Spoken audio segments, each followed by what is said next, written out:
My name is Shaquana McEachern. My name is Connie Lasacano. My name is Lucas Barassa, and the Concord Boys and Girls Club has been a home for me for the past 4 years. I grew up in Brooklyn, New York, and growing up there you see a lot of bad things and you meet a lot of bad people and you come across some pretty tough situations. I have 4 children now. I have 2 older daughters, one's almost 21, one is 18, and they're both in college. And I have my 6-year-old daughter, Carrie, and now I have my niece, Kylie. Early in my life, I've been diagnosed with bipolar disorder, and because of that, I went through Riverbend Counseling, and through them, they introduced me to the Boys and Girls Club. My stepbrother is my dad's son, and he came into our lives when I was about 8 or 9. He came from a pretty rough situation with his biological mother, and so he in turn moved in with us. He would often run away or act out in school, make a couple false accusations about what was happening within the household, and it made things really uncomfortable and difficult as we had a couple of child care professionals that came to visit the house and check to see what was going on and make sure none of the things that he claimed was happening was happening.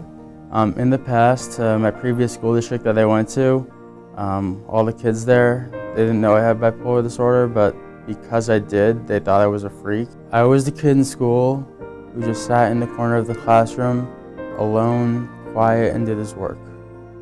When I was bullied, it made me feel alone, secluded, like no one really cared for me. That's why in my childhood I mainly spent most of my time in my room, alone, not really think I had many friends.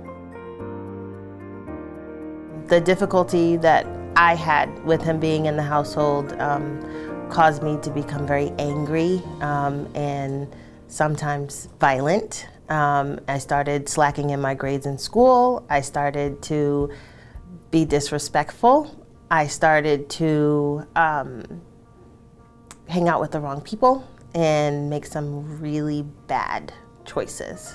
Kylie came to us in May of 2012 out of tragic circumstances. I hadn't heard from my sister, Linda, Kylie's mom, in 3 weeks, and so we wanted to report her missing. It was unlike her not to be in touch with us, so we went down there, and when the police broke down the door to look in the house to find out what was wrong, Kylie's father shot himself. And so we still didn't have an answer as to where my sister was. But Kylie came running out of the house at that moment and into my arms. I was across the street waiting, and she's been with us ever since. 7 months after this happened in May, Linda's body was found, and that's when we finally had some closure. There were a couple of teachers that I had in high school that tried to encourage me to make different choices, and one of those people was my French teacher. He realized a lot of the show that I was putting on was just that, it was a show, and so he redirected me a lot with the French class and trying to go for my Regents diploma and using that as an avenue to keep pushing me to go on to college. When Kylie first moved here to New Hampshire with us, I felt the most important thing was to get her right into counseling and to therapy and to just have some outside support like that, because I had never been through this. I didn't know what to do, how to help her. So Riverbend got involved right away, and there was a child trauma therapist who is phenomenal, and she still works with her to this day. Riverbend has suggested that they have a connection with Boys and Girls Club, and they said, you know, her counselors all have connections there. People who work there also work for Riverbend. It was like a continuity of care, basically. And so we did enroll her into the Boys and Girls Club, and it was the best thing that we ever did for her.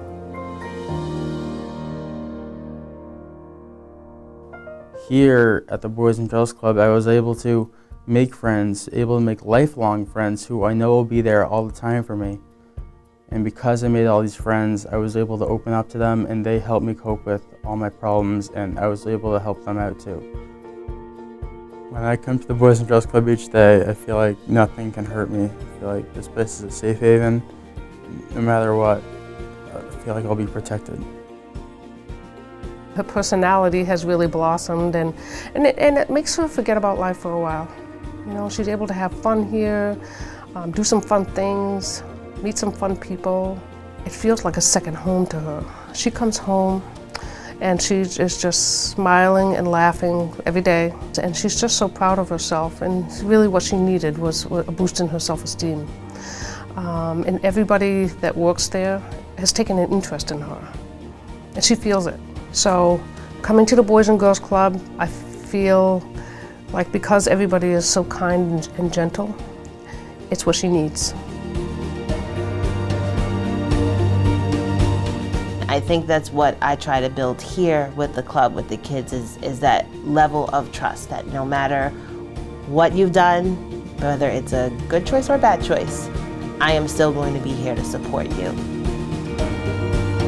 Concord Boys and Girls Club helped me change who I am. It helped me start over completely. And because I started over, I can feel like I can really do anything with my life. Because of that, I feel like anything's possible right now. I love what I do, and I get really emotional about it. Some of these kids really don't know what love is and what it means, and how valued it is to just have someone who cares. And here, I am absolutely certain that those kids know that they are loved.